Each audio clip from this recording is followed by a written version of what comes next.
Okay. Typing.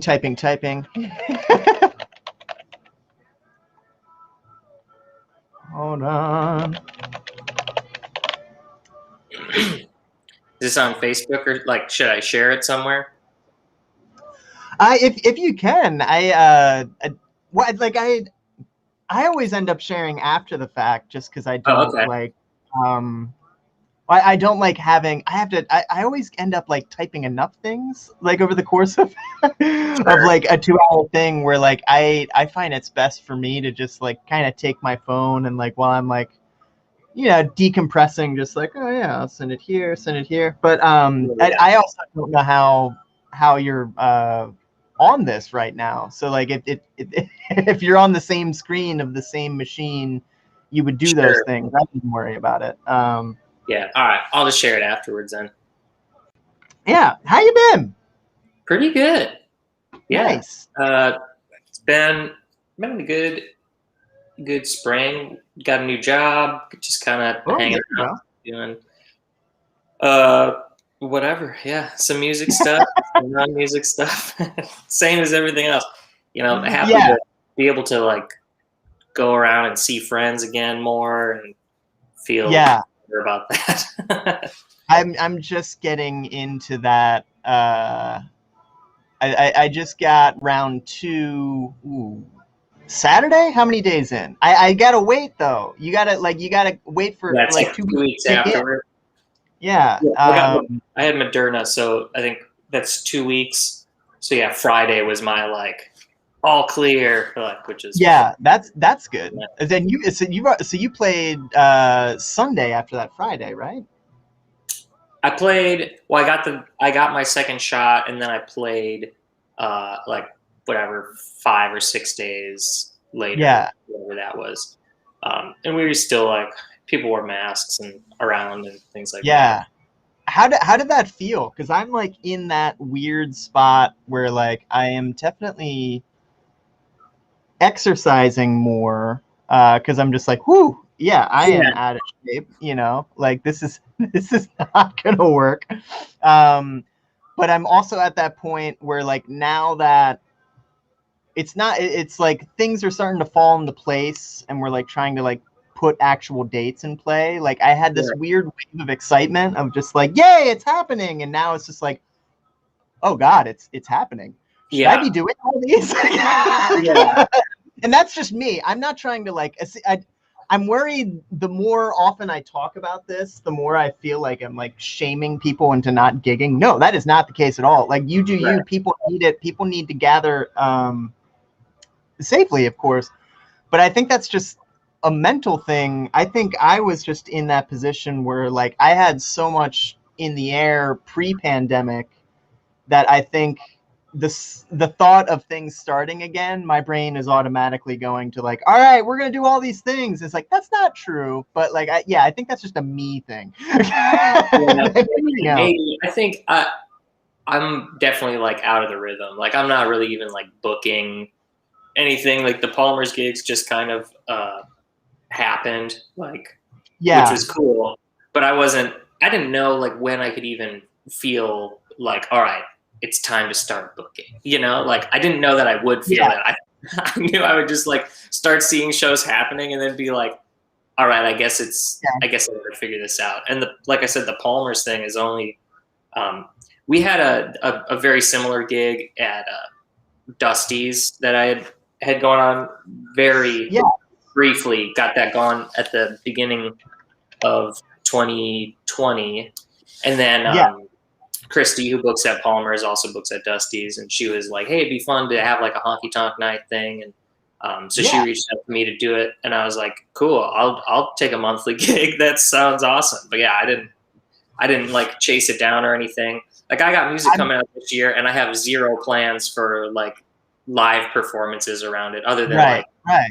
what might be fun, probably just playing backyards or whatever. But like, but yeah, I haven't sent like a proper booking email in almost years now. I know.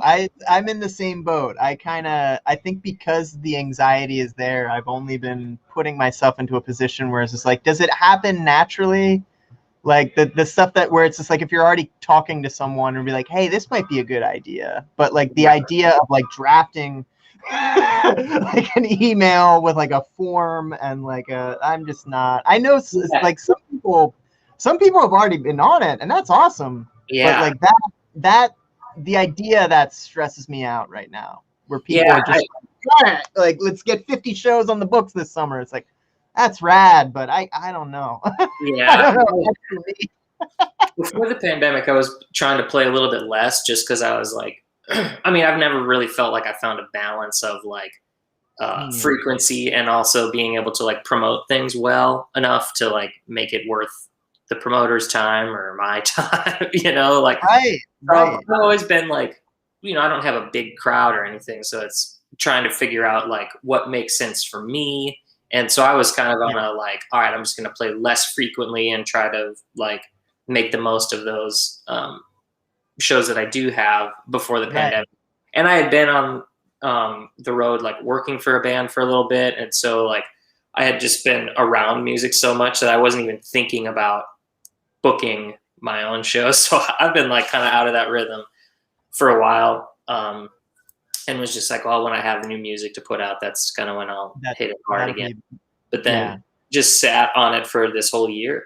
And I was like, okay, when do I start hitting it hard? And I'm like, well, like 6 weeks ago, probably 2 months ago, I guess. But yeah, I think it's just a matter of time, and everybody's personal comfort is gonna kind of dictate how that looks, you know?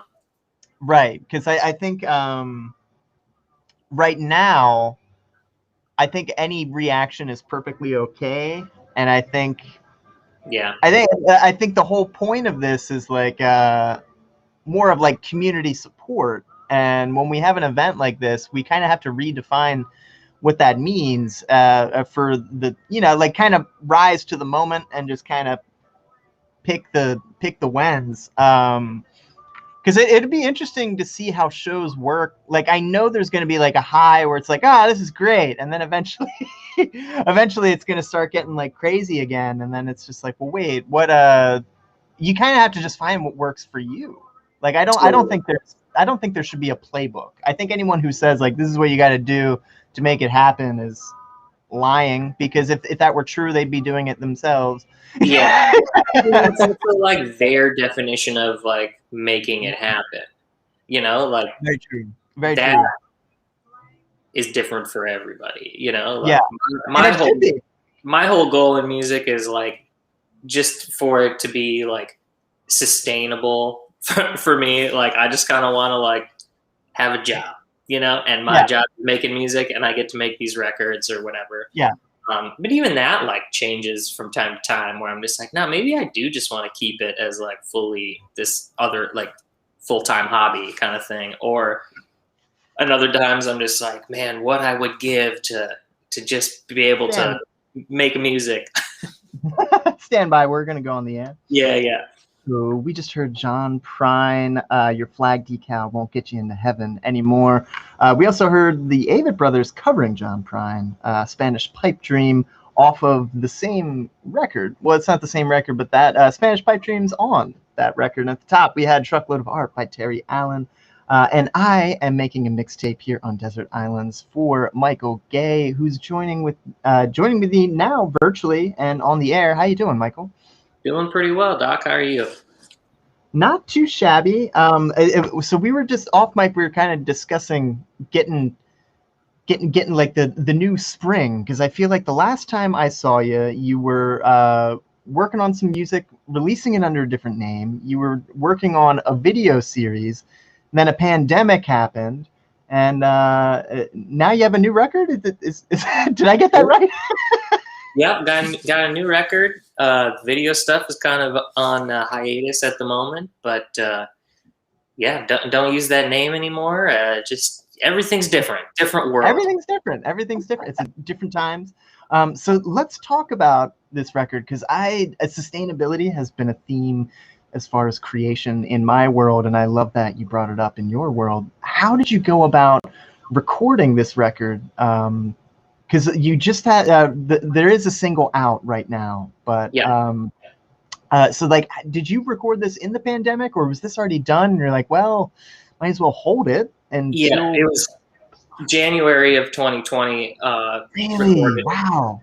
Yeah. So my plan was initially to, well, I was just in a pre-pandemic mindset of like, get this done, give it Yeah. time to, mix, master, whatever, and then just plan and put it out. So I was hoping, my initial plan was to have it out like last fall, but then when everything just kind of halted, it's like, all right, Mhm. I don't know how to do this, and I don't know if it's a good time to put it out right now or Right. just wait. And I think in hindsight, it wouldn't have mattered. I should have just put it out. But I know. you don't know. You live and learn. No. Yeah. And Yeah. yeah, so I've just been kind of sitting on it and just waiting to put it out and try to make the most of it. Like my goal is always to like figure out how to press it on vinyl, and that's just Yeah. expensive. So then the economics of like, okay, how do I get this to people? And I was like, I just don't want to have to rely fully on shipping all of these things. I don't want to like, I didn't Right. want to Right. charge a ton more just because it's like, well, it's the pandemic, you got to pay. It's like, I just want to hand it to people across a table and just say thank you. That's I was like, Yeah. oh Yeah. wait. So anyway, yeah. So that's where I'm at with that. But Well, hopefully you can get it pressed on vinyl. But the weird thing is, like, nobody can get vinyl. Not even Taylor yeah, Swift right now. I ordered it in February, and it was supposed to be August, and then now it's like October, I think. So but we'll I know, see. like, We'll what? see. Yeah. There's like, there's something about the materials being in short supply, because Yeah, I know even like vinyl only uh, record labels have been switching to like 7 inches just because it's less of the material, and that's like if anything, that's all they're pressing right now. It's yeah. just There's like like a a global fact of the shortage. thing. There's like a global shortage of multiple things. I know there was a big fire like 2 years ago, maybe, of Yeah, a yeah, plant that early in the process of making vinyl records, one of those materials, it was like one of two in the right. country that Yeah, produced that, and it burned down. So it's like, okay, well, 50% of the supply is gone. So good luck. yeah. It was just one of those, like, the as far as the music industry goes, kind of one of those, like, I hate the food and the portions are too small Yeah, type feelings, where it's just like, how can we make an already troubled industry harder to navigate? yeah. Burn it down. um, yeah, yeah, we'll see. It'll be fun. Let's try it. Let's try Yeah, it. Well, I hope you get the vinyl soon, yeah. and It'll show it'll up when be it's here. ready. Yeah, We're going to hear a single off of that record ahead. But here on this show, I'm making a mixtape based on the 10 records you would bring to a desert island. We already heard some Terry Allen and some John Prine. We're going to hear some Linda Ronstadt and Nitty Gritty Dirt Band coming up. But I thought I would start this set with some John Hartford here on KFAI. I'm talking to Michael Gay. Stick around. Can you still hear me? yeah, I I had this like weird set idea where like a lot of the grooves kind of have the same feel of Mr. Bojangles, oh, and just kind of like they go in and out of it, and then ending with Mr. Bojangles, because I wanted to listen to that song. I was listening to that record last night to kind of get inspired of just like, all right, is this the playlist? Should I? And yeah. I was just like, no, it's been a while since I've listened to this song. It's so comforting. Like, Oh, it's yeah. like, I love it's a good that. story too. That song on that album is like why I got introduced to all of this stuff. My Yeah. dad really liked that album, and he was like, "Oh, check out this. You'll like this." And played me Mr. Bojangles. I was like, "You're right." And then that got me onto like Jerry Jeff Walker and kind of Yeah. like Texas singer songwriter Yeah. world from there. Reading liner notes and stuff like that.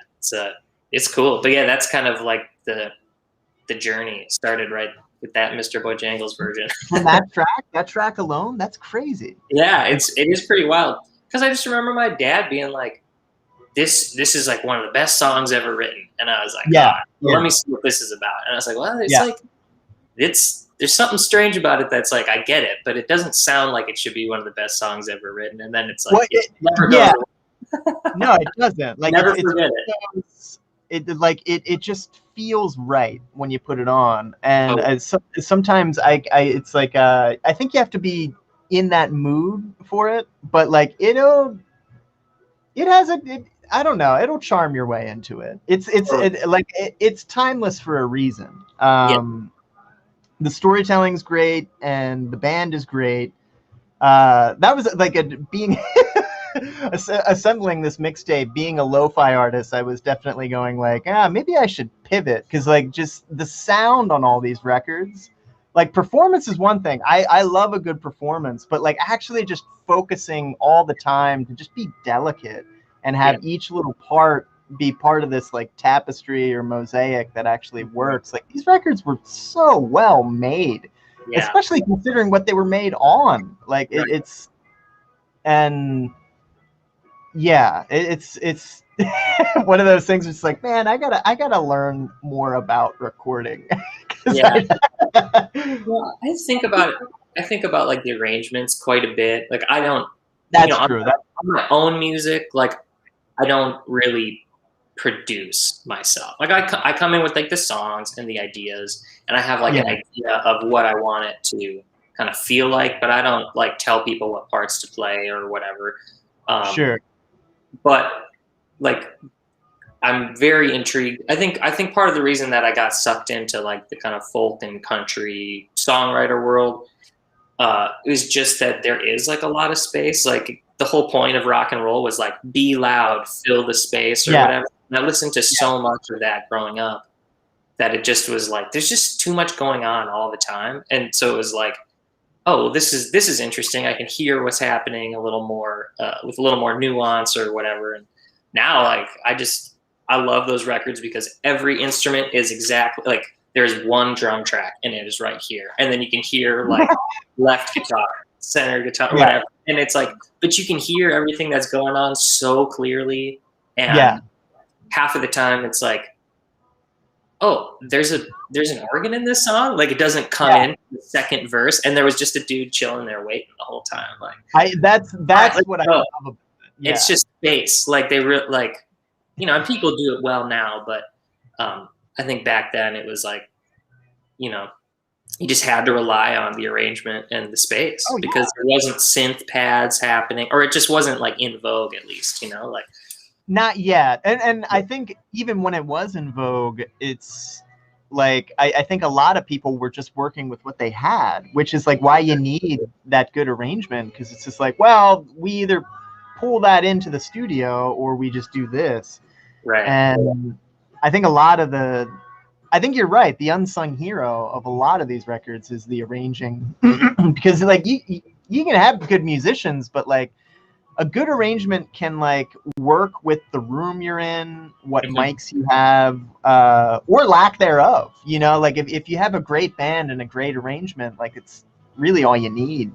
Right. Um, When you can like hear the reverb on the snare, that's True. Yeah. like you actually get the full effect. It's not about like making it louder or just bigger feeling. It's like it's creating like this whole, you're in it, because you're like, oh, Yes. hearing Yeah. it out, like that kind of stuff. I think is what makes just older records cooler because, like you said, they were just working with what they had, and now you can go into a studio and everything is there, if not physically, like the Yeah. plugins are available. So it's like you can have full orchestras with a MIDI keyboard, and it's like, yeah, that's cool, but it doesn't sound the same as like recording an orchestra, No, it doesn't. It doesn't. in a room, which I'll never be able to do. But like it, that's how they did it back then, and that's why they sound so sick. Because there's all the nuance of like dissonant, people being just off, and it's like, yeah, I don't know, it's cool. I like that. It's There's real. a lot of wabi sabi, and it kind of makes those records and gives them personality, because you're also capturing the moment as well Yeah. too. Like I recently found out Al Schmidt died this year. I'm familiar. He produced a bunch of Neil Young records, and he was he produced like Jefferson Airplane and I think of some Flying Burrito Brothers. He was one of those producers that produced like everybody though. So Sure. it's kind of hard to actually say. But I got to see him talk about doing Neil Young's On the Beach, and back then, like even the mixing engineer was kind of part of the band because he was saying like there were parts where like the slide player just was weirded out by the mic, and he was trying to create like a thing where it's like, no, we're just cutting demos, we're just creating vibe, and like he would push it away, like he would to like really dig in, and he was just like, nah, he would get that, and Al would be in the booth like, why does that, and just trying to scoop it back up while the musicians are like moving mics in the control room. So it's just like that was like a thing too, where like I feel like modern Pro Tools allows you to just kind of like throw the faders up and be like, all right, let's treat this like a marble sculpture and chip away at it. You're But, like, there were times like I'm the automation. I like or it's not gonna happen. And that's a different that's a lost art, I feel like. Totally. Have you listened to that the Cocaine and Rhinestones podcast? But Ben Cook Phelps just got me into that. All right. And so there's a On the Beach episode. I gotta listen to that because they do like Doug Kershaw, the fiddle player. Yeah.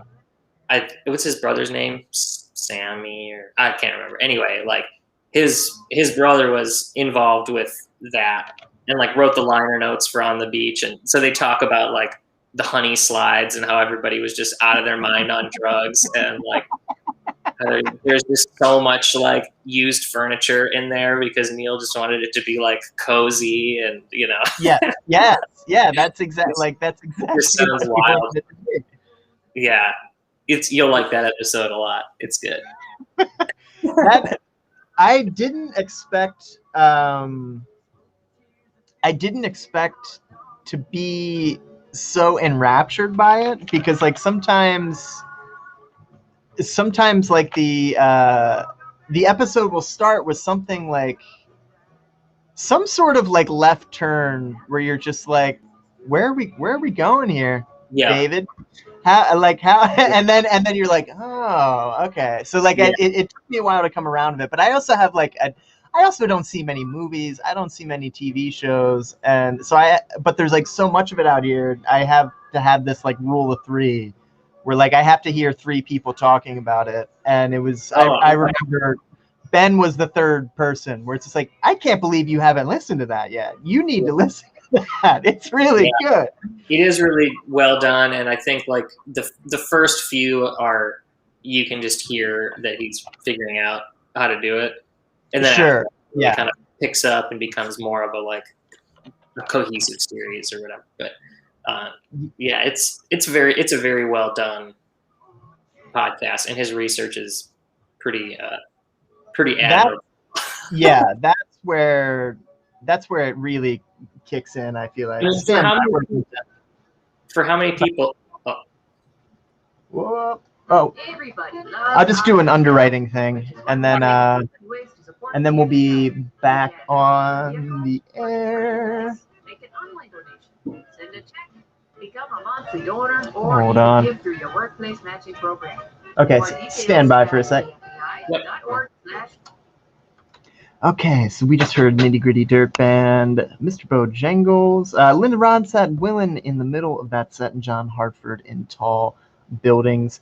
And if you want to play along at home, please don't do so while you're driving, because if you were following from the beginning, both of us say we kind of share these things after the show. The video will be posted after the show. You don't need to be distracted by both. But if you're just tuning in, this is Desert Islands, the show where I make mixtapes based on my guests, 10 records they bring to a desert island. And today I'm making one for Michael Gay, who has new music out and coming out. Is that when is the record fully out? Fully out June 18th. June 18th. Great. We got another single coming out on the 28th of this month. So A little So, different. so is this so? I want to talk about Michael Gay's Old Country Buffet because Yeah. one, that has a great ring to it, doesn't it? But is this I a always gotta say monthly? this. Jake Jones came up with that name. I stole it. He gave me permission, but I got credit where credit's due. I was like, dang, that's awesome. And then That is a Jake he Jones. moved How you back. doing? But, If you're listening, that's a gem, buddy. It's wild. It's been a while since I've seen Jake Jones. So is this a monthly series at Palmer's, or was yeah, this like? Monday every month. That's cool. Yeah. So. Are you going to rotate the cast and characters? Are you going to be using players from the record? How did this come to pass? So the Old Country Buffet thing was a well, like I said, Jake came up with it, and we were gonna put this gig together. We had this whole plan, and then it was like that just always chat about it thing. And then he ended up moving, and I was like, hey, I actually like might have found like a gig, and he's like, just run with it, So Do we it, started yeah. at Dusty's. Now it's at Palmer's, just because of the pandemic and space, etc. And it's just covers. Like it's like three sets of like honky tonk and country and western covers. Nice. And in terms of the band, it was kind of like a pickup band at first, and now for these gigs, actually, the Palmer's gigs, I was going to call it something else, and then Kai, who plays guitar with it, was like, nah, you just gotta just keep. It's gotta be that. I was like, okay, that's fine. But yeah, so that band for the whole summer, and then we'll just have folks come and like guest and sing on, basically like live karaoke. Just what belter do you want to sing? Oh it's yeah, meant to be a fun time. So, well, especially those boys, because like some of them play in a few bands that kind of have that model. Like I know Kai is in A Little Too Short to Be Stormtroopers, and if you haven't sang with them, I highly recommend it. It's a good time. It's a good time. Yeah. But yeah, that's a great model. Yeah, it's really fun. So we got Kai's playing electric guitar, and then Frankie, who also plays in all of those like Stormtroopers and Four on the Floor and like those projects. Yeah. He's playing keys. Ryan Oddie, who's got Cole Diamond Band, he's playing drums. Oh, yeah. And then Haley Rydell is playing fiddle. So she's like Lowland Lakers, Buffalo Gospel. And then Taylor James Donsky's playing bass. Yeah. So yeah, when I put this band together, I was like, I want everybody to kind of have their own deal, or at least like be able to sing and whatever. So we kind of swap songs all night long, and keeps it interesting. And whatever you want to sing is cool. You should come sing. I got both my shots. I got Dolly's medicine in me. So yeah, maybe we can do some Dolly. Why not? Yeah, let's go. Well, so that is did you say first Sunday at Palmer's Patio? It's just kicking in. It'll be going through the summer. And then you got some new music coming out the 28th of this month. Although I believe I'm going to be playing the single that came out. What was it, April 30th? Or correct me if I'm wrong there. If you're, well, yeah, that'll be coming up soon here. But here on Desert Islands, I'm making mixtapes for my guest, and my guest is Michael Gay. I'm making a mixtape out of the 10 records he would bring to a desert island. This was not on the list, but it's just one of those things I figured might go well with it. This is the band here on KFAI. You still hear me? Yep. Cool. I feel like every time I switch, I just don't know anymore. There's always like, that's the thing about radio is like, it doesn't matter how big a station, something goes wrong every show, and you just have to adjust. Like, last week the camera cut out. Say that again? Just the fact that it's live and everybody's right there with you the whole time. I secretly... You just can't avoid it going wrong. There's no band. Yeah. But I secretly kind of like it. Like, sure. I just have that... hold on. I'm getting the this is my mask. I like that like weird vaudevillian like no, just go up and perform and see what happens. And just kind of roll with the punches and I like that KFAI lets me do it because I feel like nowadays there's so much content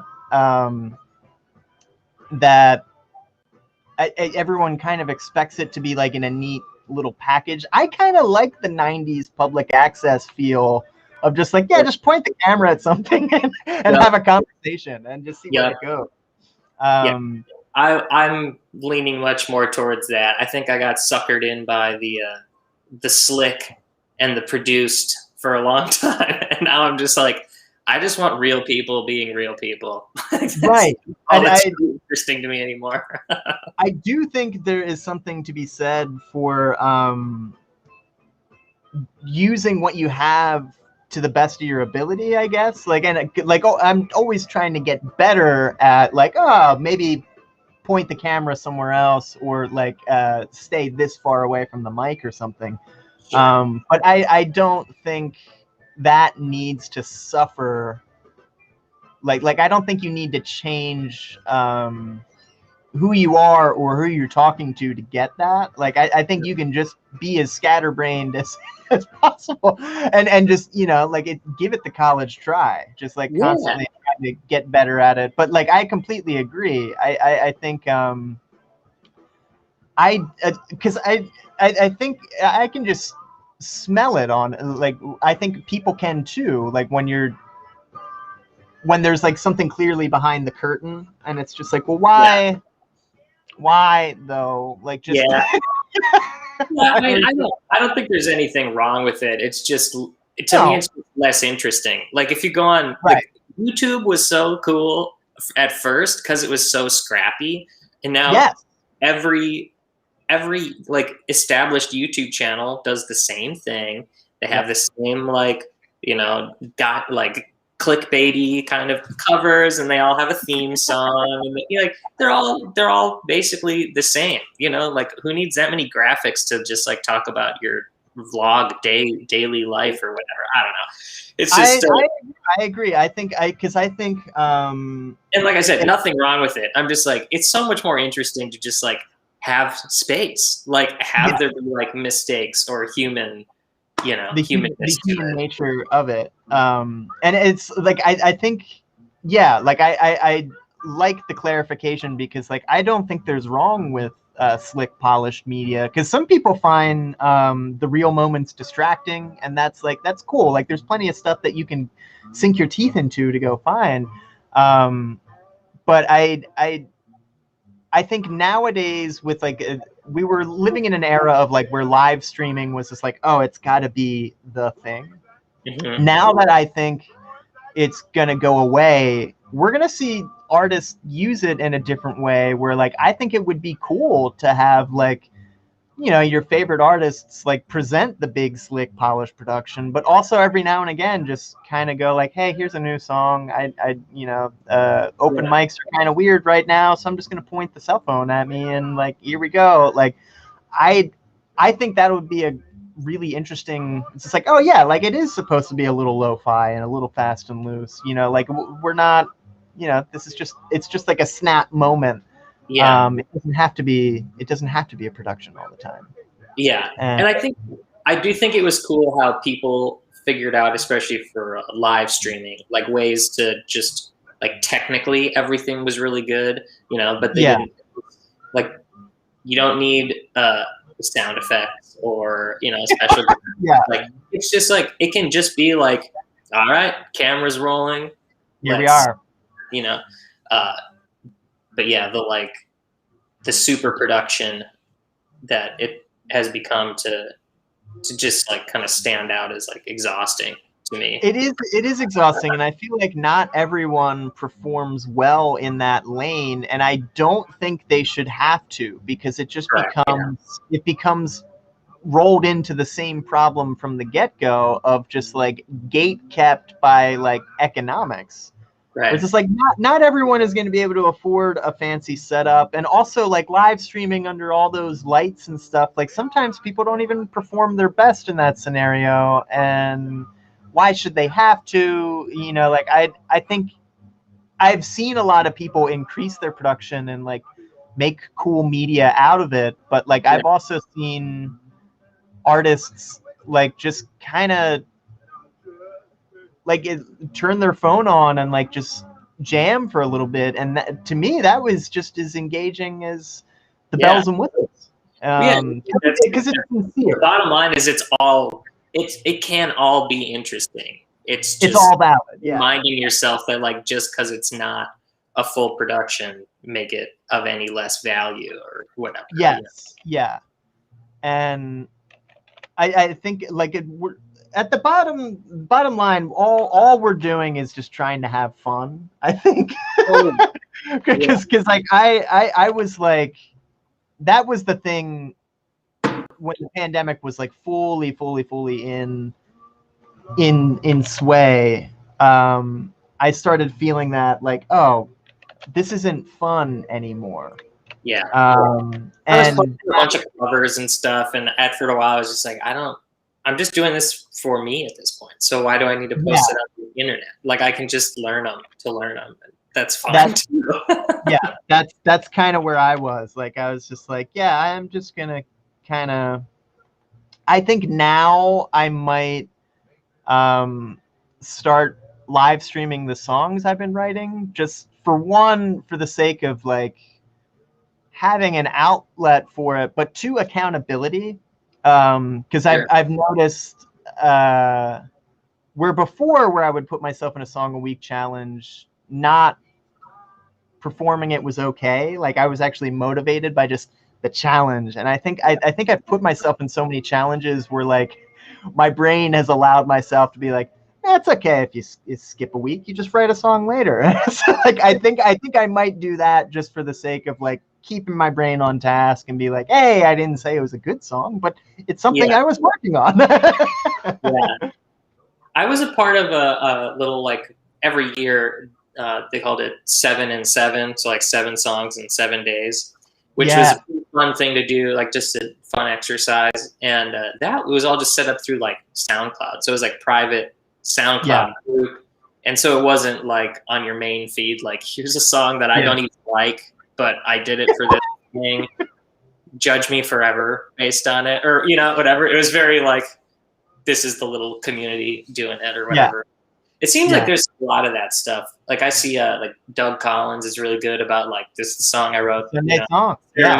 Same thing. Like here's the song I wrote, which I think is really, it's fun to see that. I'm a very like, I don't show anybody anything till it's like basically done, or I just like had 3 drinks at a show and I'm like, bah, here's a new one, but yeah, I'm not putting it on the internet right away. It's scary.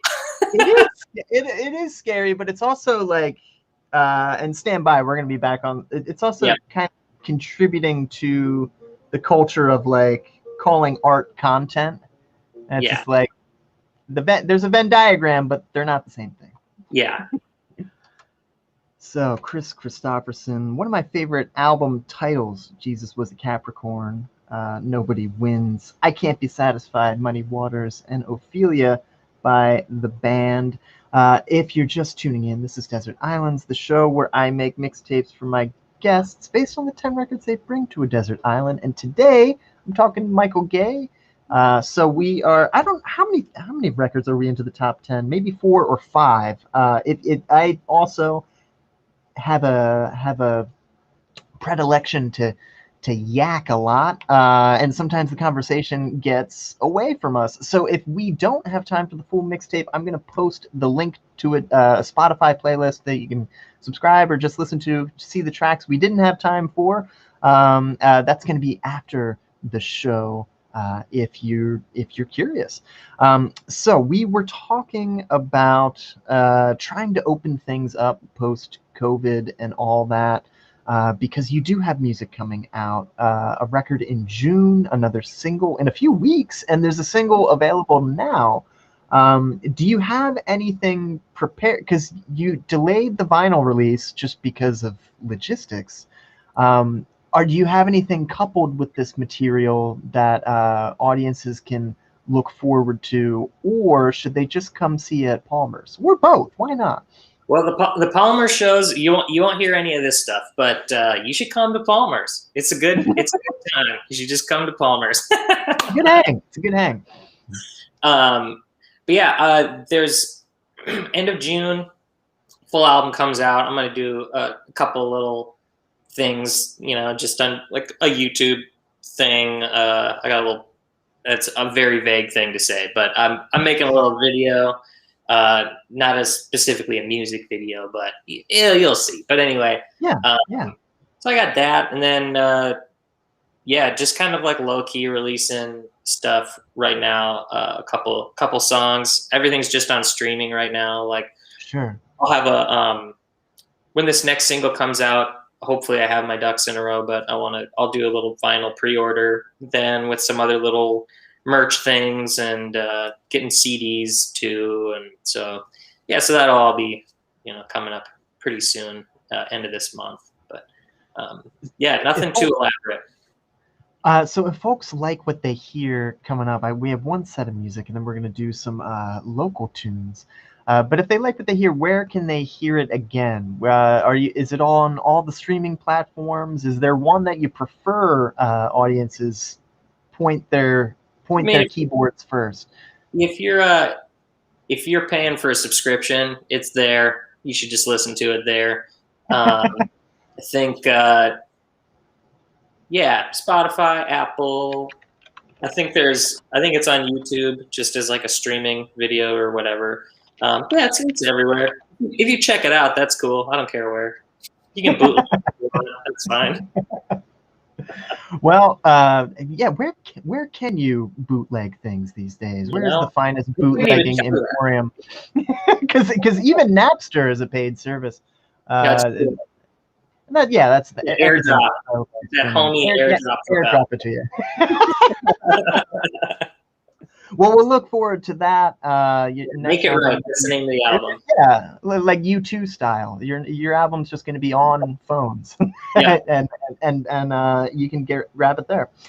We're going to be hearing your latest single, not the one that's out yet, but the one that already is on streaming in a bit. But first, here's some Ray LaMontagne here on KFAI.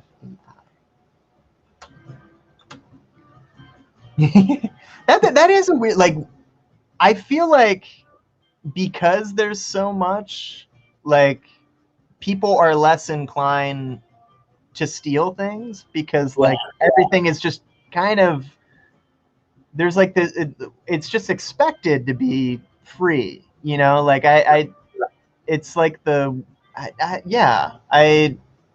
do people bootleg things anymore? Like, do people still download music illegally off the Pirate Bay? Couldn't tell you. I don't know. I don't I don't even know if I don't even know if that's a thing. Like, it's always going to be a thing. Let's be real. Yeah. Like, I'm not naive. Like, it's always a thing, but like, is it even? I feel like now that everyone puts the audio on YouTube, and what I've always done was like, I just put like the lesser quality MP3s on the site and like the full quality. But like, in retrospect, I don't know if that was a good idea, because some of the stuff I've done is like so deliberately weird and out there that like, it's like, maybe that doesn't. The most accessible version. Yeah. You make a record that's intentionally supposed to sound a little abrasive, like, that might not always work. And then you have this whole thing where it's just like audiences might just think like that's all they do. When it's because I've seen that strategy where it's just like, oh, I'm just gonna put my B-sides on the internet and keep the good stuff. But some of those legacy artists, even like hometown heroes, but also like just like artists that I love, they do that with Spotify. Like, they keep their good stuff off of it. And now, like, when I'm talking about certain things with my students, they'll go check it out and be like, yeah, I wasn't really into it. And then I immediately become one of those fans where it's like, well, what did you listen to? No, well, you can't listen to that. That's not what you're supposed to, no, you just, okay, start here. And then, and it's just like, no one wants to do that, you know? So it's like, I'm torn between like, maybe I should just release everything all of the time, or do you just pick your battles with that? It's hard to say. And there's some major leaguers that are still not on streaming. Like exactly. For like the Old Country Buffet gig, I was looking up songs and I was like, somebody was like, "Oh, you got to play Friends in Low Places," and I was like, oh, "Okay, I'll go listen to it." Not streaming. Garth is like, and it's like, good for you, man. like Garth is, I think people forget.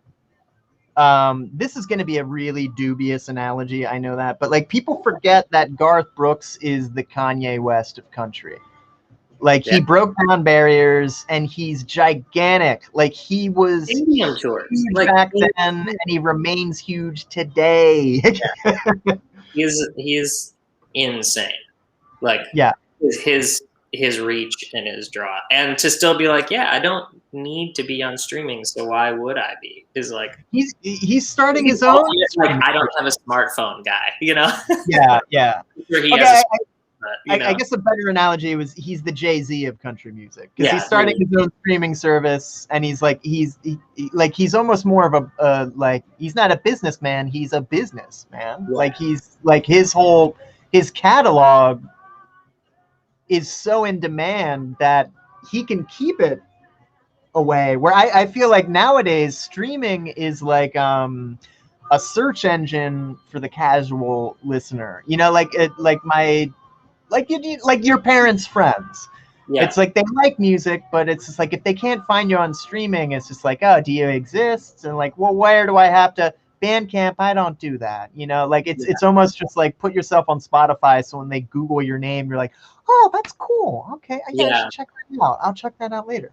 Yeah, when streaming was first like becoming like, oh, this is really the only option. Like people just aren't buying CDs anymore. Yeah. Once that kind of shifted, I remember kind of rationalizing it. It's like, okay, well, if I just put stuff on there, like that'll get people to hear it, and then they'll want to come to a show or and it's like, I just don't know if that logic works anymore. It's just like you put it out there and it's available and people check it out, and that's cool. And then some people will be like, oh, I really like this, you know, which is like, that's what you hope for anyway. The only difference is you used to be just betting on people betting on you. Like, they will buy the CD and they will like it because they bought it. They must like it. It's like, no, it's going to end up in the thrift store bin. Like it wasn't that good of a CD, you know, or whatever. Or maybe like, I've done this. Like maybe you're in a phase where you're like, you're trying to Marie Kondo your lifestyle, and you rip all your CDs to like 3 separate hard drives, and you're like, no, I'm getting rid of all of it. I'm getting rid of, like, I've had friends do that where it's just like, it's not that they don't like the music, it's just like they have it on their computer, a backup, their phone, and it's just like these CDs take up so much space. And they just got rid of all of it. Yeah. Well, and I didn't mean it like that. I guess I meant more like. Oh no! I'm not trying to play devil's advocate. Oh no. I just mean like the like in terms of like the economy of streaming and things like that. We used to rely on people having to decide if they like it after the fact, and now like people don't buy CDs because or albums or whatever, because they're not as committed to it because they don't have to be. You know, and there's also so much out there, so they don't have to be too. You know? Yeah, which I think it's all fine, but that's why I'm like, I don't see the point in like resisting putting it on for my own music, at least, like resisting streaming, because it's like I would rather people check it out, and if I'm gonna make it that much harder for them to check it out, then like I don't really get to complain about like not having anybody at the show, because it's like, well, why would they be there? Like our entire culture relies on just being able to check it out for free and then decide. Whereas it used to be, you're the single on the radio, You decide whether or not you're going to buy the CD based on the album art, and then maybe you listen to it once, and then that person just trash talks it. They're like, "Man, I wasted $15 on this, you know, whatever." Yes. Which is Yeah. like, I don't know. I'd rather have them just be like, "Man, it wasn't for me," and move on. You know, like That's don't revisit. exactly. Because that also You don't allows even feel like pitting artists against each other anymore. Like they suck, Yeah. you know. And that was just all because people actually invested their money in it, and they're like, "No, I gotta like Yeah. this." Well, and nowadays, like you realize, like that was all like marketing and A&R, like trying to pit artists together, and it's just like, and I completely agree with you. Like, there's no point in resisting streaming because, like, if you're just like, we're like, oh, I work for Prince. It's like Prince was already one of the biggest stars in the world when he did that. Like and I am guilty of this too. Like I did that whole thing when I ran a record label in my 20s where it's like, no, it's pay what you want because that's what Radiohead did. It's like Radiohead has creep money. You do not. like Radiohead is one of those like once in a generation bands. Like that works for them. That's all. It was a cool model, but now it like is the model. So like I feel like there's no reason for like taking the ball and going home because you wouldn't have made money anyway. You're just kids, you're not gonna make money. You're not gonna make money. But I feel like at this point there is a certain you're kind of cheating your audience out of something if like you don't fully do it. It's like it's this weird peer pressure thing where it's like, hey buddy, devalue what you do for the good of but it is true. Like I don't think there's no good is going to come from like making people jump through hoops. You should be just widening the tent and inviting people in. And that's where I'm like, if I can get it to you, like I want to put it on there. And my interest in terms of like making money back on my, at least just making costs back or whatever is like that. Like that's why I want to press vinyl for everything because it's like I can actually make money back on that and people still like that, And it's like to me, it's the ideal like artifact of like this is the album, this is the thing. It just has a little more weight to it that I like. Yeah. So my goal with that is just like, that's if you want to buy it, here's what you can buy. But I'm not going to get everybody to buy it just to check it out anymore. Like I'm not interested in that, Yeah. I do a couple things like I guess old stuff is on SoundCloud, but I don't have it on any of those like just like purely streaming platforms like that where it's like free all access. It is all on like Spotify and things because I'm like, well, at least if I can channel anybody anywhere, it's like if you listen to it in those places, the playlisting and like that, it's like I would rather try and do that. But I don't get a lot of listeners anyway, so it doesn't really matter too much. It's like even amassing small clusters of listeners on a lot of content, like the royalty rate is so abysmal that it's just like, why rip your hair out over that? Like it's this should be fun and it should be something like it. You should make it easier for people. I get that. And it's just kind of become a beast that everybody's got a different strategy, and I think different approaches that's interesting. I think that people should do it it just becomes part of making the art. Like, what's your intention with it? Is this going to be a special thing that is only on Bandcamp, or is this for anybody? Like it becomes part of the expression in how you actually allow people to access it. That's fair. Absolutely. I'm going to read the local calendar here, and then we're going to actually spin your music. So stand by. I'm going to go on live. Okay, so we heard Blaze Foley covering some John Prine. We had I have a lot of artists covering some artists that were on your Desert Island list. It was fun finding those covers. Patsy Cline, one of my favorite recorded songs of all time, and Ray LaMontagne at the top of that set. Let's talk about what is happening, what is streaming, and what you can see in person this week and beyond. So tonight, the Built to Last All Stars are going to be streaming from the Caboose. We got members of the Big Woo, and a rotating cast of characters every single week. That is on Wednesday. Thursday, Dakota Dave Hole is going to go live, 3 songs at 10 a.m. Javier Trejo at Midway Saloon, 8 p.m. tomorrow night. That's Thursday. Friday, this weekend, believe it or not, Arta Whirl is kind of happening. It's kind of happening. Of course, the galleries are doing some online content, and you can visit the galleries for physical pieces of art. But 612 is going to try some music this weekend. So Funkin' Spuds are going to be on Friday.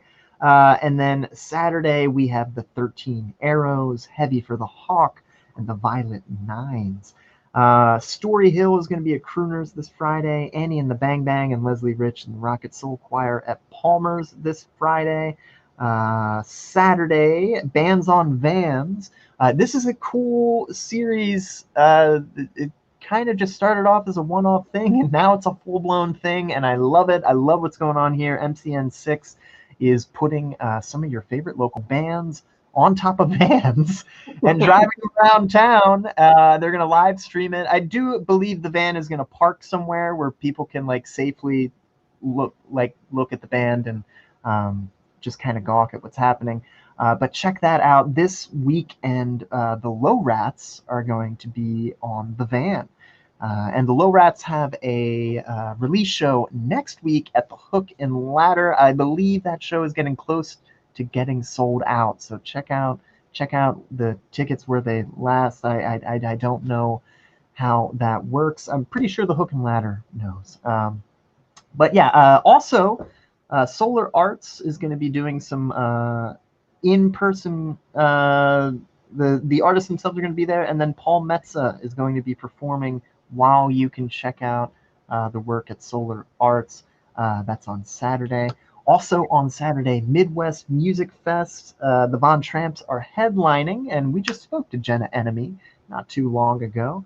That's going to be a drive-in show with Nerdy, Freak, as that's the local musicians down there. But of course, you can hear some heavy hitters from the Dripless area, including La Crosse and Wisconsin. I believe Mike Munson's on the bill, Karate Chop Silence. That is going to be a drive-in show, so you can park your car and check that out. In-person shows, the String Dingers are going to be in the Day Block parking lot. That is socially distanced, so feel free to mask up and join the fun. And then Sunday, virtual brunch with MMC. The Minnesota Music Coalition is going to present Amanda Standalone, Mike Dreams, Joe Flip, and MJGD. That is 4 artists starting at noon and every half hour and then on the hour. Looking ahead, the Low Rats, May 20th, they're next week's guest. So we're going to be talking to them the day before that show. That's going to be fun. Other than that, think I missed something, or you just want to hear me mispronounce your band name on the air, email it to desertislandskfai@gmail.com. I better get the email address right, because I seriously curate that entire segment from listener-sent items, stuff you invite me on social media and stuff you email me. That is the list. So if you want me to talk about something, or you just think I'm totally missing out on something cool that you've been checking out, please let me know, because that's how community radio works, people. So here on Desert Islands, it's the top of the hour, by the way, so if you're just tuning in, you're tuned in to KFAI, Fresh Air Community Radio, 90.3 FM in Minneapolis, and worldwide at KFAI.org. This is the show where I make mixtapes based on my guests, 10 records they bring to a desert island. Today, I'm making one for Michael Gay, who's with me now virtually and on the air. And we've been talking about your new music and just how you make music in a pandemic. And this record was signed and sealed and delivered before the whole thing happened. Is that correct? Yeah, we recorded it first couple week. Well, I guess like the second week of January in 2020, and then yeah, it got mixed by like April, but it's been Well, done. yeah, yeah. It's been done a long time. So we're gonna hear a track called "Make It Right" here on Desert Islands. This came out April 30th. So if you like what you hear, you can hear it again on all the streaming platforms. Michael has a new single coming out in a few weeks, May 28th, and then a full length June 12th. Is that the correct date? 18th. Darn it! Thank that. This is this is why I need more screens in front of me, more than I have right now, which is 4, by the way. Well, let's make sure I don't get another date wrong, and let's play "Make It Right," new single from Michael Gay here on KFAI.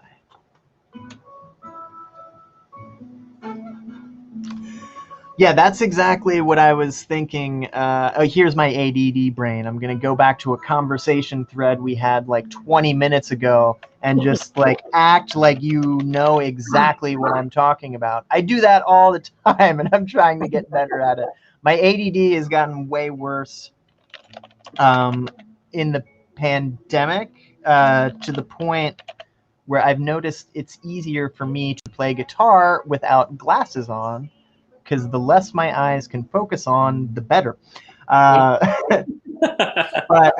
so when we were talking about how records were made, where you can just hear everything, and it sounds like you're in the room. That was my immediate thought when I listened to this single, where I was just like, "Wow, I feel like I'm right next to that mandolin. I feel like I'm in the room where these instruments are being made." And I love that sound. There's floor creaks in it. There's like, yeah, it's a very live vibe. Yeah, and it's very it's also like that there's a nice sheen on it too, like it's very warm, and it feels like you're there, but it doesn't feel like live and raucous. Like it feels, I don't know how to like it. I'm happy with. Who do you record this with? So I've got a friend that was living in Nashville. His name's Nate, and he had a studio just in a big house down there. Yeah. And actually, just a note on the house, it was insane. It was this very large and gaudy, like late 80s kind of McMansion kind of thing. But It was meant to be a porn production studio. So the room that we recorded in had like a big 4-post bed, like installation in the middle of the room there was like lighting all around it. And that's what the drums sat under. And then there was a balcony from another place that was like a camera angle. That was like not a room. It was just access. Every room in the house had its own deck, like a Stars deck or whatever.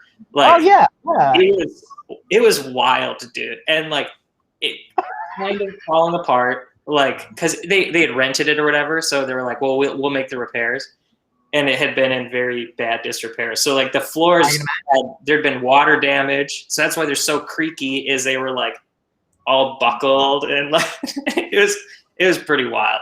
But yeah, so this big house on the north side of Nashville, and he and a bunch of people. Or he rented it with a business partner or whatever, and then had some people living there too. So do you know Phil Christensen?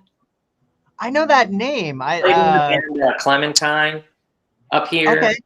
Yeah. And then he plays in a band called Iron Range down there now. So he played bass on. Oh, yes. Okay. Yeah. Yeah. So it's like kind of that Iron Range crew is who I kind of did it with. And then the guy Did they be in a band called American Youth? Mm-hmm. That's okay. My brain needs keywords, but yeah, I know Phil. Phil's great. So Phil played bass on it. Nate, who it was like his studio, he engineered it and then played drums. And then my friend John James Tourville, who doesn't live in Nashville, but he works there a lot. He played like everything else, like pedal steel, Yeah. mandolin, fiddle, Yeah. all that stuff. He's in a band called the Deslons, and plays like pedal steel and fiddle for them. Sure. Sure. But yeah, so I asked him to kind of produce it. And, yeah, so it was just the four of us. And then I did all the vocal stuff with Danny O'Brien up here, Okay. Hot Dad Labs. Tracked those. I got really sick, couldn't sing the last couple days. So. Oh, yeah. It's so weird how you can be in like tip top shape and you're like, all right, I want to take it easy because I'm going in the studio. And it's just like, Yeah. you just get some weird cold where you're like, you should have talked to me yesterday. Yeah. I mean, dude, like I got like pink eye. It was this whole thing. Oh no. Yeah. Well, I mean, a pink eye, I get, like, you could at least sing through and it's not really pleasant to go through, but like it kind of comes with other stuff.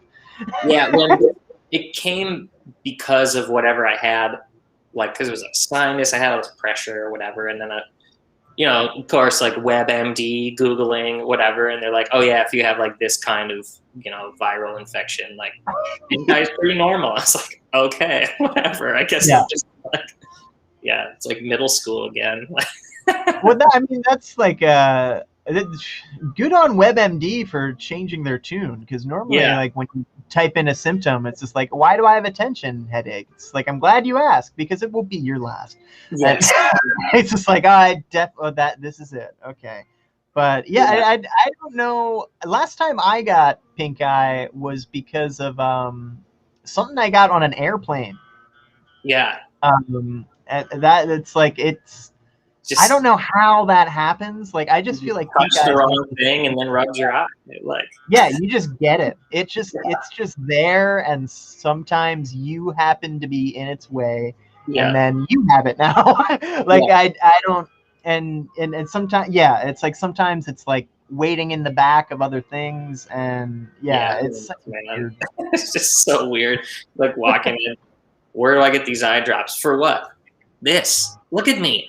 I'm a monster. Say, wait. Just take these and don't come back. Yeah. It was a long weird week, but we got it done and made the record, and it was fun. So nice. So you tracked the entire instrumental and did the whole vocals in another time zone, or just that single? We did 12 songs in over 8 days. Okay. And then I did all the vocals. I did scratch vocals or whatever, and then I recorded the vocals back home. Sure. So it was casual. I like working with Danny, so it was fun to bring him in on it too. So yeah. Nice. I had to switch to SoundCloud for this one. This is like the hardest part about the local release spotlight is sometimes I have to get caught up in, especially stuff that's not released yet, like this track. Right. Like, you have to like look back and be like, how many O's and how many and like type all the things. Like, I always felt guilty when we were allowed to do these in person, because I felt like I felt like Cosmo Kramer in that episode of Seinfeld where he gets the Tonight Show set, and it's just like the whole point of y'all coming on the show is to showcase like what you're working on. And like once we get to that point, I'm immediately like, okay.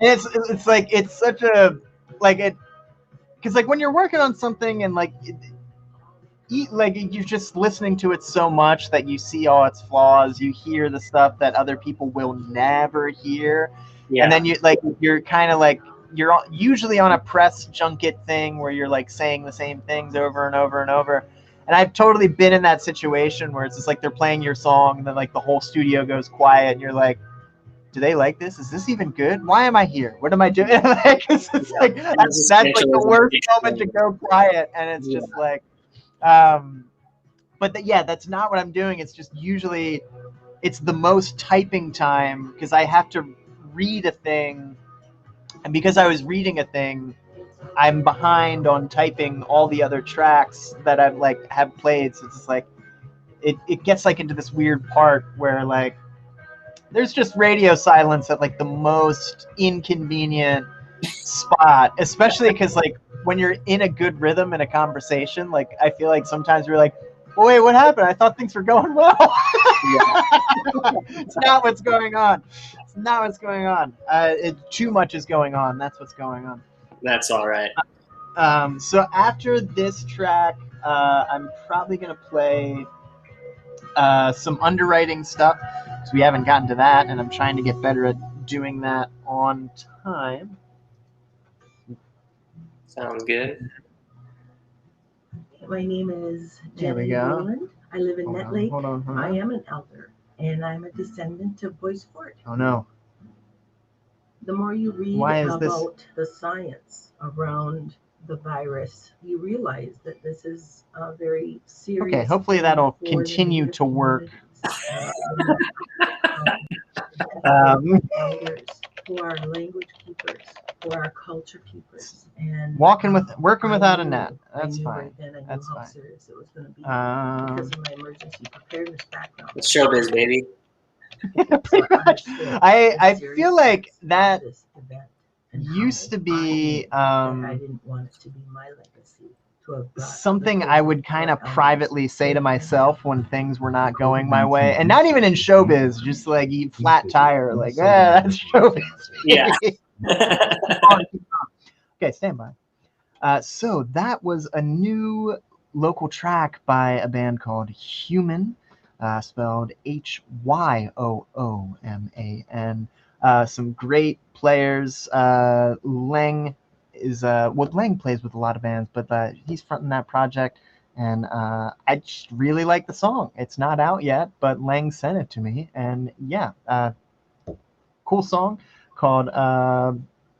And then Becky Capel and the Fat Six, their new single, that was also played. And at the top, we had Michael Gay, Make It Right, some local music from the Twin Cities here on KFAI. And you have a single coming out May 28th. How do you decide what singles are what on a record that you had to sideline for a year? Like, did you have the same plan? I just stuck to the plan. Yeah. Oh, good for you. Once it was done, I basically picked it because Make It Right is the title track, and so it held a little more weight in my mind in terms of prominence on the record. So I knew I wanted to put that one out. It's also kind of like the most mellow song on it, which was enough reason for me to be like, all right, I want to show kind of the range. So then the next one that comes out is called Sleeper Cab, and that's probably like the most like boogie, like song on it. So I was like, well, I'll put those two out, and then people kind of know what they're working with, and maybe they'll want to check out more. So, there's always the in between. So that was kind of my rationale, but yeah. We mentioned earlier, and I don't want to put words in your mouth, but the possibility of porch concerts, is that something you're trying to aim for this summer? And are those things that are going to be announced, or are they just going to be private things? I don't actually know yet. I was kind of waiting until I had like physical stuff, Sure. To try and sling at them. But yeah, we'll see. I'll probably try and do a couple things around the time that it comes out. But I got a big yard, so I might just like throw shows at my well, not a big yard. It's just like laid out okay. So I might try to do that. I might just reach out to some friends and be like, hey, I want to put together, a couple weekends of stuff. It'll be low key, but I'll probably end up announcing whatever I do for sure on social media when I do know. But yeah, I've just been kind of like still in like wait and see mode with that. And you know, if I'm gonna throw shows myself, I don't have to like, you know, send too many emails ahead of time. You know, just like this is happening. Come over. You know. It definitely feels like spring in the fact that it's just like, yeah, things are kind of happening, but like it doesn't need to be all complete, you know, like we can kind of crawl out of the ground and find our own way to go. There's no playbook anymore. There's no rush either. Like that's I'm just talking to myself at this point. Yeah. It's true. I mean, like, I think we felt like such a supreme sense of urgency in everything over the last like year and a half, like whether it was like you know, just the diligence around wearing a mask or washing your hands. Everything was like, we have to do this, you know, like it's like I mean, I think that's all good, you know. And then like with the social justice conversations, like there's a lot of urgency in that. But when it comes to whether or not I throw a show the day my album comes out, like I don't need to feel urgent stress. There's so much bigger stuff going on that I don't need to make that a sticking point in my life. But yeah, so I don't know. We'll see. We'll see what I do. I don't know yet. That's fine. That's fine. Yeah. If you like what you hear, you can hear it again. Make It Right is on streaming platforms. New tune is going to come out in a few weeks, and the album is going to be coming out next month. So yeah, that to look forward to. Let's keep going with the mixtape here. Here's the Beach Boys. Hang On to Your Ego. I like playing this version because it's the version they deleted here on Desert Islands. So stick around. Oh no, we had a phone call, but I didn't get off air in time. I definitely forgot that we were like live while I was chatting. I was like, I'm rambling. I was like, oh wait, they didn't need to hear all that. No, that's kind of the fun of this show for me, anyway. I don't know, or at least I'm hoping it is still fun for everyone. I'm having a great time. I'm like, when I listen, it's good. But just in that moment, as I was rambling, I was like, "You're talking too much, man." Just as long as you're not swearing, I'm not caring. You know, like that's like the thing. And even then, like I mean, I would prefer my guests don't swear. I've had guests swear, but at the same time, it's like there's nothing I can really do about that when it happens, other than you know, like. Yeah, do you get fined? How does that work? You could get a only if someone complains. That's the thing, because there's so much. Because technically, we do, but like there's so much media out there that the FCC doesn't actually like comb the system for like 4-letter words. They have to have like enough complaints. It kind of like the Howard Stern situation where it's like there has to be enough noise for them to be like, okay, what's going on? And then they tune in and you're like, that was completely inappropriate. Yeah, we're gonna fine you. But I think most of the time there is like a some sort of process that you can kind of appeal where it's just like, well, that was a accidental moment that like, you know, that wasn't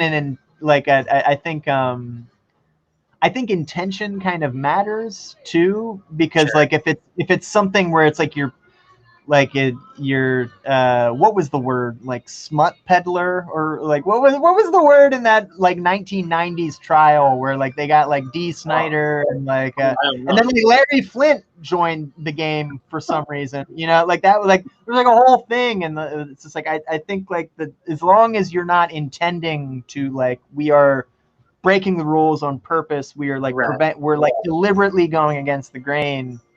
But here's the thing, that only happens with like enough people complaining, and I think, or at least most of the people that listen to this show If they hear it, I think it's most of the time they're like, like they're not really offended. Just like, haha, they said the thing that was funny. But it has happened though. When I was on the board of directors here, we did have an instance where someone called it in and we had to listen to the show. We had to listen to it and be like, is this inappropriate? Do we have to suspend the DJ? Because if it happens again, then the FCC will kind of be like, hey, like, so there is a thing. Yeah, if it becomes a pattern and there is like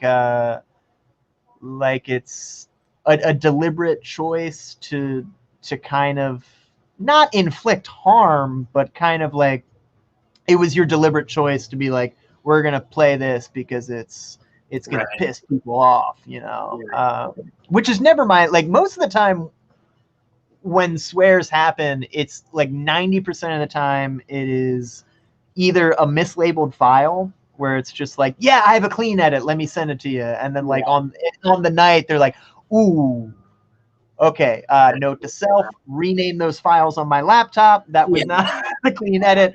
Or it's like an official release that like I there was some song I was playing by The Coup, and it was so weird. Like the edit I got, every word was bleeped except for shit.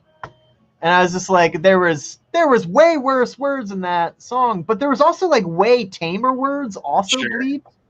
But they like left that one out there, and like I just remember kind of sitting there and going like, what the hell, man? Like you went through the effort to make an edit, and then, like that one gets through, and then now I'm like the jerk.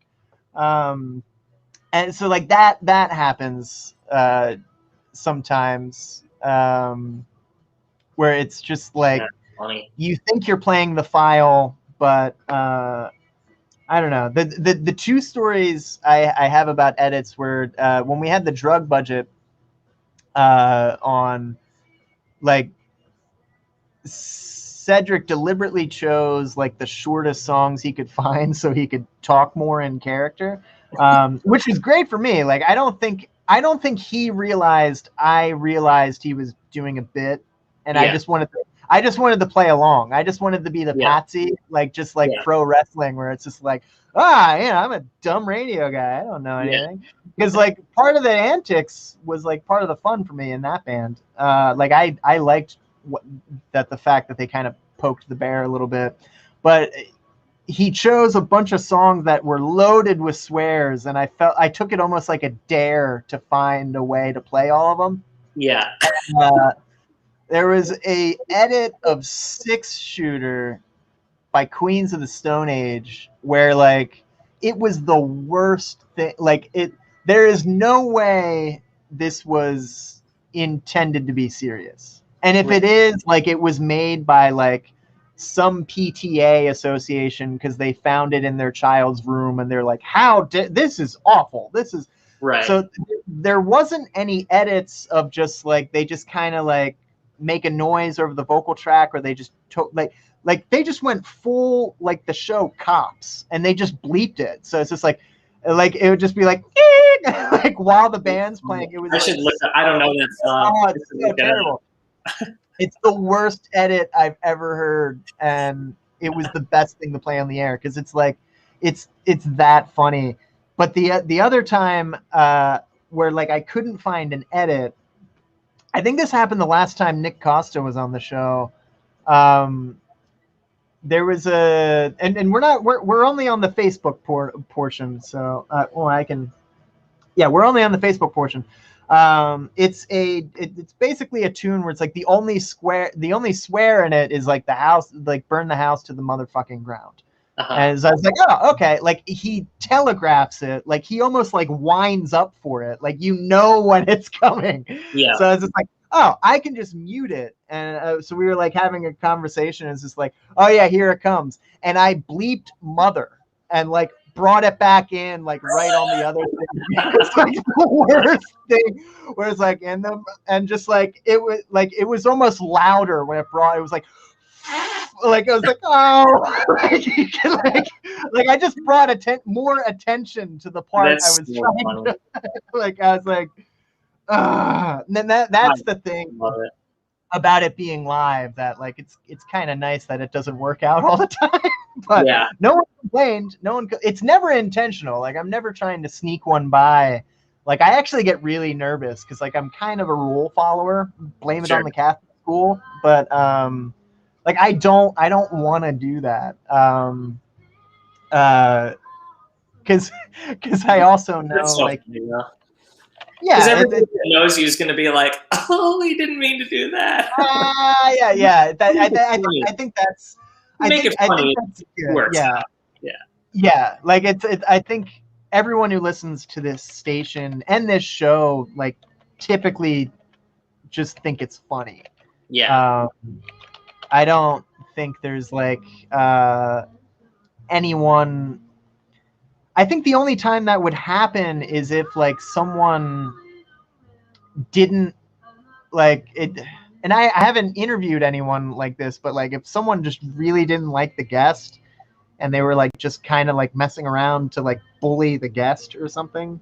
Like I've definitely heard that happening where it's just like, I don't like this artist and I don't like what they do and how dare you give them a platform. But I don't think I interview anyone that spicy, you know, like I also don't really ask anyone I wouldn't want to have a conversation with to be on the show. Yeah. So like I that just hasn't happened. Not on this show, but like I get some people kind of thrive in that environment and try to that's not really me. I'm pretty conflict avoidant if I'm being completely honest. Yeah. Are you familiar with that dude Andrew Callahan? He had that All Gas No Brakes was his like YouTube. Yes. Yeah, that was he's got a new thing called Channel 5 or whatever. But he interviewed for his podcast for All Gas No Brakes, Ariel Pink. And he was just kind of like, I want to see what their deal is about. And everybody was like, why was it so short? He's like, because he spent like a half hour just talking about being canceled and like blah, blah, blah. It's just like, dude, I'm not giving you a platform. I'm cutting this short. There's, whatever. So he's like, we talked about a few things. And then once he just started ranting, I was like, and snip. Snip. Is there anything more tone deaf and disingenuous than someone who is like, who has a camera pointed at their face going like, I am being silenced? It's like, no, you're clearly not. You're on a platform right now. Like, no one's got a louder megaphone than you right now. Yeah. Right. But yeah, like I do like when people are like willing to have that conversation, but also are just like, I'm gonna draw the line, like this isn't worth other people's time, like. Yeah. Like if it's like something, where it's just like, like it or not, they're making good points, like, I feel like that is achieved better in film though, where like someone can make a really strong, disturbing statement where it's just like, I wasn't actually meaning you any harm. Music is it's become so disposable. I feel like, I don't know. Maybe I'm just cynical, but I feel like anyone who has a camera pointed at them, and myself included, has some sort of like agenda. And sometimes the agenda is just like, I like being on camera and I want to do shows. But like sometimes the agenda is a little bit more nefarious, where it's just like, like it's like if your whole thing is to just like ask questions that no one was asking, where it's just like, it's like, hey, someone made some good punch. It's like, is it possible that someone pissed in the punch? Yeah. Well, I wasn't thinking about that until now. And then like no follow through. It's like, that's where it's like, come on. If you're just tuning in, this is Desert Islands here on KFAI, and I am making a mixtape based on the 10 records Michael Gay would bring to a desert island. We just heard Lucinda Williams, Fruits of My Labor. We also heard Steve Earle, Transcendental Blues, because I thought that was a good combo with Hang On to Your Ego by the Beach Boys. And so we're talking about just, well, I don't want to beat the dead horse about music in the pandemic and all that, just because we are trying to see a light at the end of the tunnel. So outside of the Old Country Buffet, is there anything actually, we were talking about dates, but is there anything actually on the horizon concrete that we want to mention just in case? Or is it just going to be releases and more video packages with the content, and we're just going to hold tight until concerts feel good again? Yeah, I think in terms of live performances, just got the Old Country Buffet stuff on the calendar for the most part. I do have a couple. I don't have the dates. I should have looked them up on hand. Like I'm playing at a Falling Star Brewery. Got one of those. Oh, sure. Coming up. Got couple little things, and I'll put those on my gig calendar on my website, michaelgaymusic.com. There we go.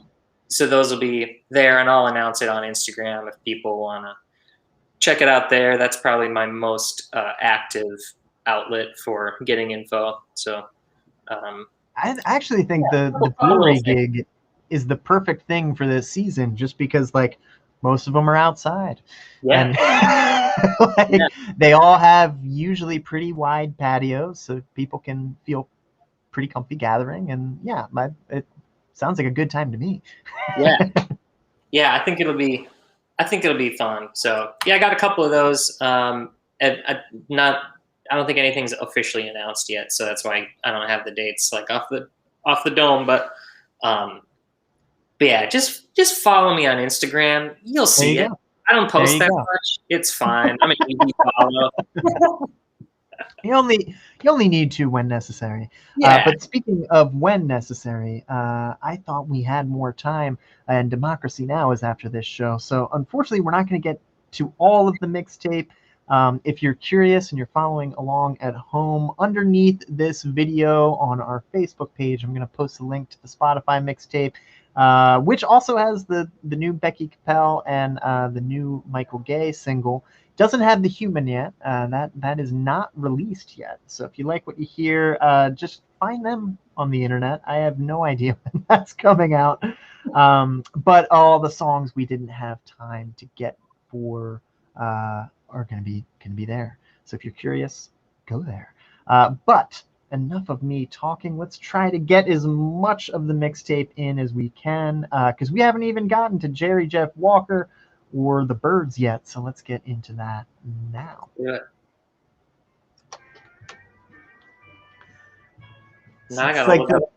May 23rd. That's when the show is. At Falling Knife or Forgotten Star. Oops. Forgotten Star.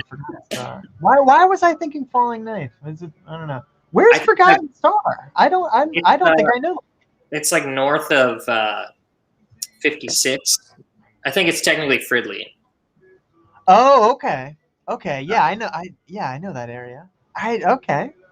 Yeah, I'm trying to kind of like build my Rolodex of what places are actually doing that, because I think it would be kind of fun to just like go there and then come home with a growler and then just kind of reflect on like, well, that was nice. It was outside and got to play a set, and I'm good with that.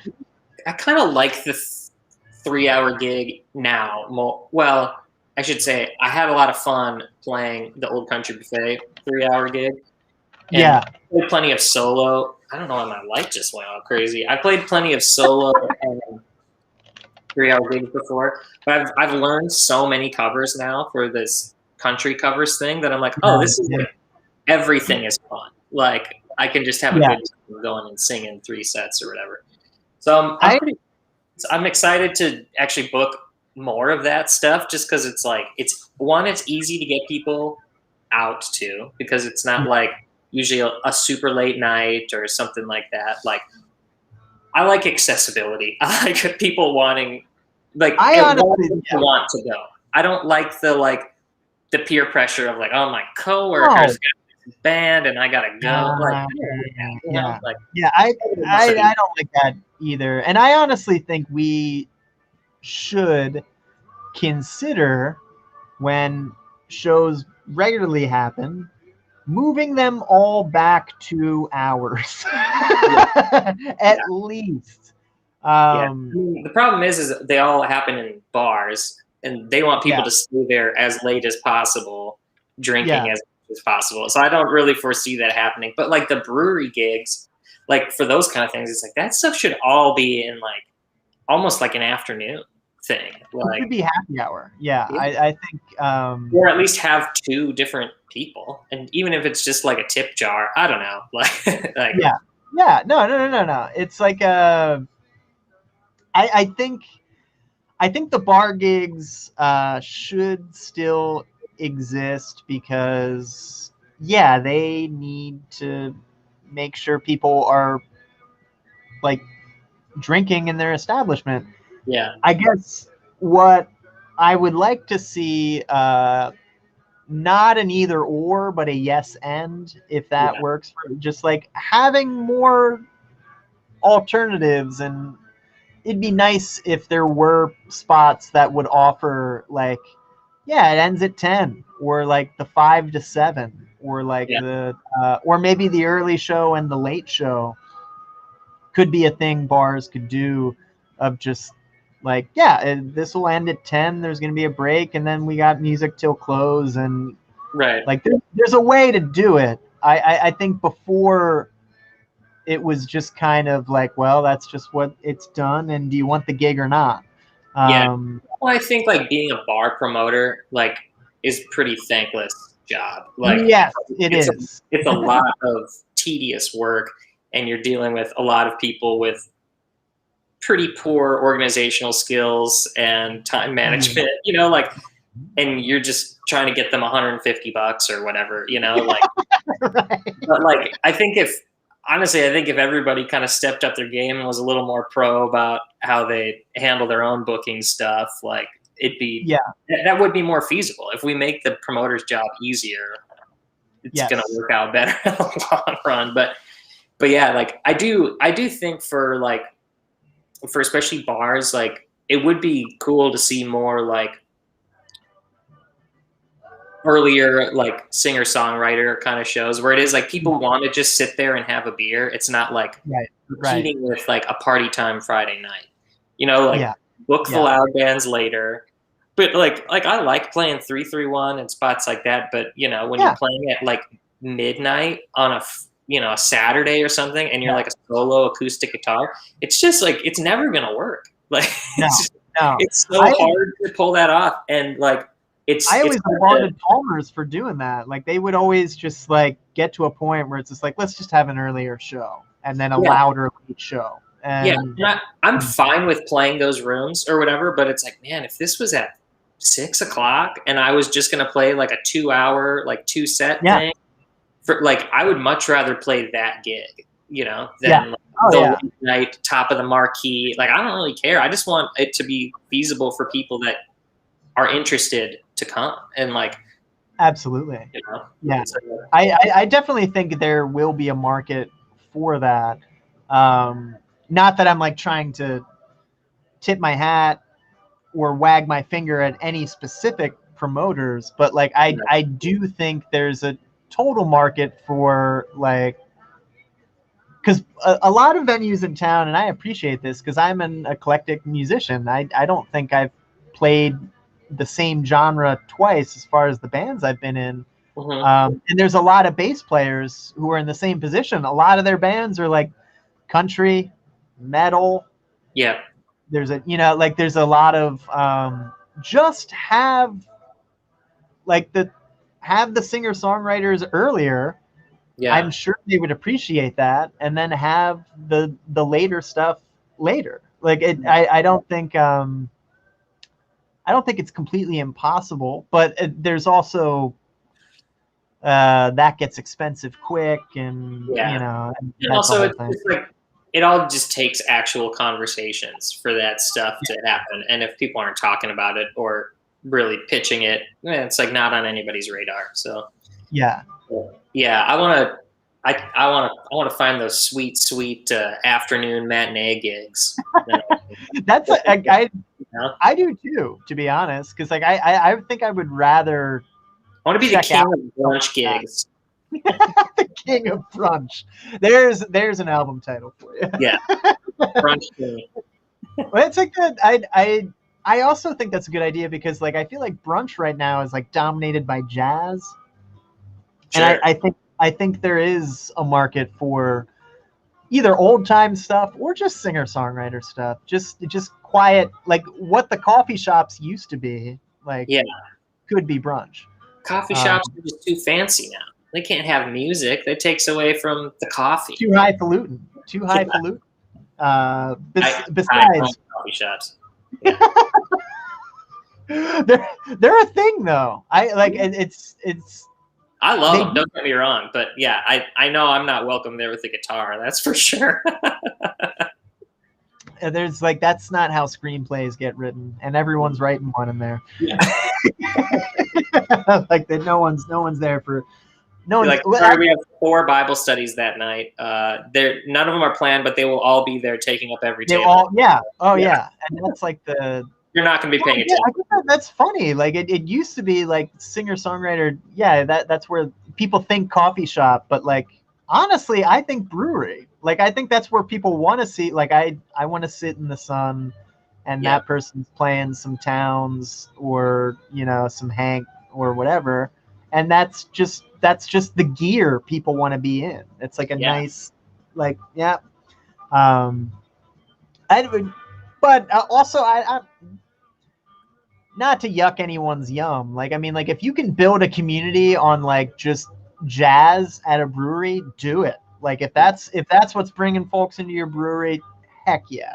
Who am I to stop you? One thing that I've kind of landed on for my own booking or just as I'm talking to people about music, I just love talking shop or whatever. But like, I just really like landed on like context of the show matters so much, and like it's not worth like now if I go play at a bar and I know I'm playing solo, like I kind of try to not let myself feel like that was a bad show, because inevitably people won't be paying attention, and it has less to do with me than I've told myself always. It was like, I couldn't keep their attention. And it's like, dude, they are trying to get laid in here. Like they do not want to, like people are here at 11:30 at night, like trying to go home with somebody. They are not trying to like listen to like earnest, singer songwriter music. They're not going to buy my T-shirt or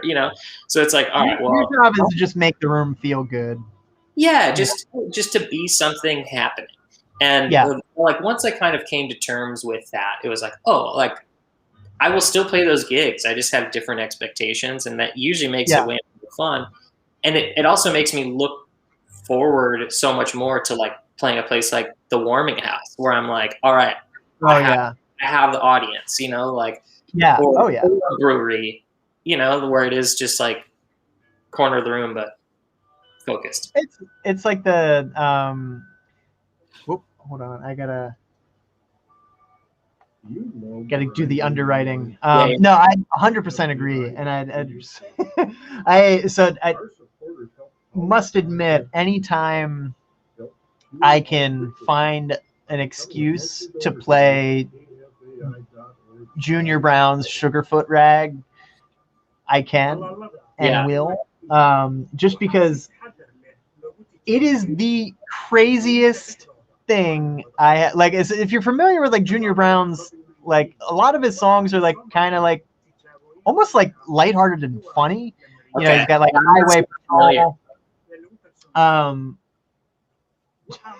When this is over, specifically go on and click Sugarfoot Rag, because it starts off just like chicken picking, Yeah. And then he goes into Hendrix really quick. Like it was like this weird, like just kind of starts off that way, and you're like, oh, okay, like it's just like, and then it just like goes, and it's just like, what is this? So like yeah. All right, stand by. We're gonna go on. Yeah. Okay, I might as well just continue the Junior Brown conversation because that's what we just heard. Sugarfoot Rag by Junior Brown. We also heard The Birds and Jerry Jeff Walker in that set. But yeah, anytime I have an excuse to play that song, it is the craziest song I ever heard. I remember me and my brother first discovered it. I don't know if it was like a library in Colorado, but it's just that thing where it's just like, let's just get every CD in here and like rip it to laptops and see what's going on. Yeah. And that was one of those things. And like, it was at the end of that EP, and the rest of the record is like pretty much like it's either straight ahead honky tonk or a simple country song that kind of has like a humorous story behind it, and he has a deep baritone, so like he can sell certain things. But it ends with just that that track, which like it starts off as like a, oh yeah, you know, 3-piece band, like you got Fast Fingers up there, and like the band's just locked in. But what's funny is like the band just keeps the same groove, and it's just like they never waver, and then he goes nuts, like changes keys, changes genres. It's just like that's Junior Brown. One of the most underrated guitar players on the planet, and I always because he plays those weird like slide guitar. Everything's like a custom built proprietary. It's a double neck thing. Like he's got like a telly, and then he like switches, and like it's wild. And he, I mean he built it that way because that's what he wants, and he gets what he wants out of that instrument. He's like he's just overlooked as far as, and also one of those like artists that you know, like they'll still tour every now and again, and it's just so like if you see that name, he used to come around, so check it out. I think the reason I heard of him most recently was one of his guitars got stolen on tour, like their van got stolen or something. Yeah, so it was like everybody look out for, you know, they didn't know what they were getting. They did. Yeah, you can't miss it. So here on Desert Islands, I'm making a mixtape for Michael Gay based off the 10 records Michael would bring to a desert island, and we're not going to get time to all of it, but we will have time for some Willie Nelson, that's for sure.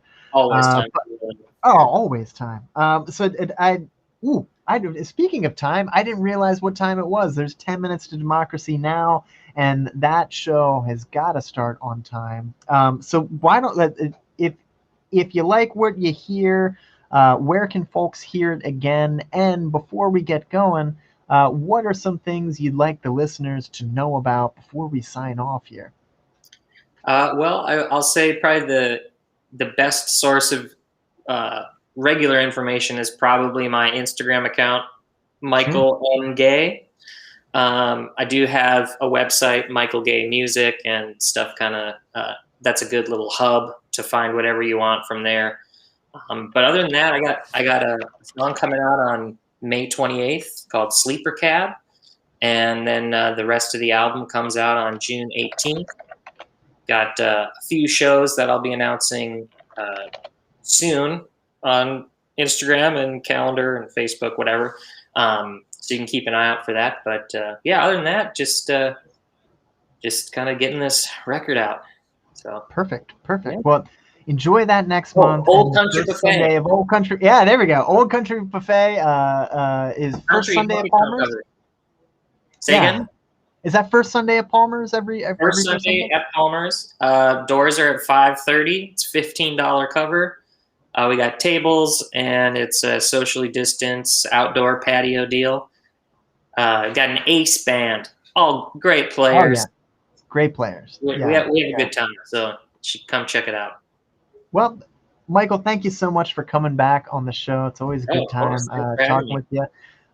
If you have some time, you can hang online and chat. But for the listeners out in Radioland, here's some Valerie June here on KFAI. Nice. Yeah. Do you have some time to Yeah. Cool. The only thing definite is I gotta hang it up at noon to make sure Amy Goodman does her thing. It's just a cart, but like that is like that definitely one of those programs people tune in to, and when it gets on late, people are like, "What's going on? Why did you change the schedule again? Why are you changing? You're always changing the schedule. Stop changing the schedule." It's like we're not. It's called democracy now, not democracy when we get to it. Yeah. now at noon. It's always at noon. But it's also like a really good program, albeit sometimes depressing. I've actually had people hit me up on Instagram. They're like, I had no idea you had a radio show. I just tuned in. Like, it was great. It was like it was a lot of fun, but like the show after yours like really bummed me out. like it and I'm really. sure today's will be great with Israel Palestine and Coast Guard firing shots and India dying. The India thing is so sad because that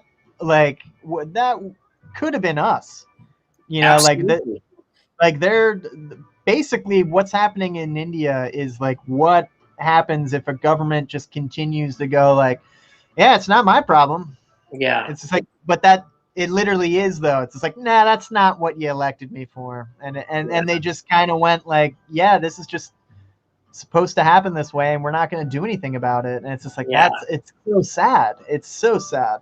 Well, and that's what drives me nuts about like the conversation here around, like if you want to get the vaccine or not, like I'm not going to argue with you about it. I'm not going to tell you what to do. I got it. It's whatever, but like, we need a certain number of us to get it so that it works. And if you're actively deciding not to be that, that's on you. Good luck, but like, but in terms of like all the conversation around like, fake news and the liberal media and, it's just, this virus is just a left-wing conspiracy. It's like, no, look at how it's like literally ruining entire countries. Like, I don't know how to see that stuff and like still think that it's like Obama at work or whatever your weird theory. Which is funny because it's still Obama. But like like as someone who has organized, curated, and tried to work events for large groups amount of people.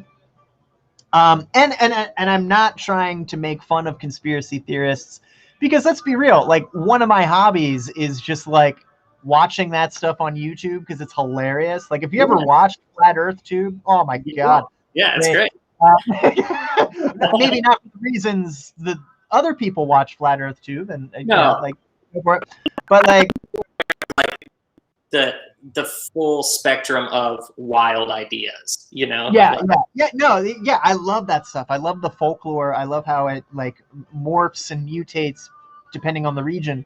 But as someone who like organizes events from like 50 people to like sometimes 5,000 or like 15,000 people, there is no way you could fake this. Like too much stuff goes wrong on a given, like you think they got 1 billion people to sign non-disclosure agreements and they all agreed to follow that? Come on, like you're just being naive. Like it's not, I'm not telling you like to watch certain programs because quite honestly I'm just as sick as the media as everyone else. But here's the thing, if you don't like the media, don't watch it. There's so much other stuff. Don't make up your own answer. And don't make up your own answer just because. And then say like, no, you're wrong because I know. It's like, yikes. It's like nobody knows what's going on. Sometimes things are just random and chaotic, and we look for patterns, and that's where conspiracy theories come from. Like people like having that confident feeling of, I know something you don't know. That's why everything's in disarray, because I secretly have the real thing and everyone else doesn't. And there's no way something like this could happen. Like, it has to be this. It's just like, no, sometimes things are just really random, and it's just like, well, okay. And there are bad people, but like most people aren't Batman villains, you know, like, no, this is my plot to take over, you know, like nothing works that way. Yeah. When did people start living in this fantasy world where like we got good guys and bad guys, and like everyone chooses a team? Right. Like people are just like, oh yeah, you go to college and you choose good or evil, and that's how the world works. It's like, no, that's never how it's worked. And it's like, it's almost scary to watch how many people who have positions of real power think like that. Yeah. Where it's just like, dude, you are the thing. Yeah. Like, you have access to all the information. Some of those people, it's not even worth their time to be actually informed. It's worth it. All that matters is that they're confident in their opinion. You know, that it looks like they're doing their job, which is, you know, works great for them, but it's terrible for the fallout. You know, like And I just think this whole thing kind of shows that, like, maybe we should just one, chill out, but also maybe simplify. Like, if you really want to get worked up about politics, that's awesome. Start locally. Yeah. Like, if you really like the political game, like, get invested in your local elections. Don't listen to the talking heads on TV, because they don't know who you are and they don't care about you, and they probably haven't heard of your hometown, and nor would they go there. Yeah.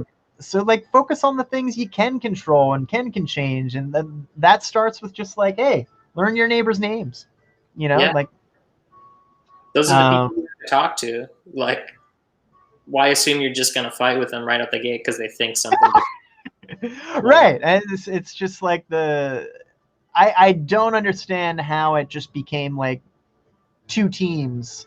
And it's just like, no, that's like, there's no us and them. It's just, we're all just the same thing trying to figure it out. And some people like different stuff.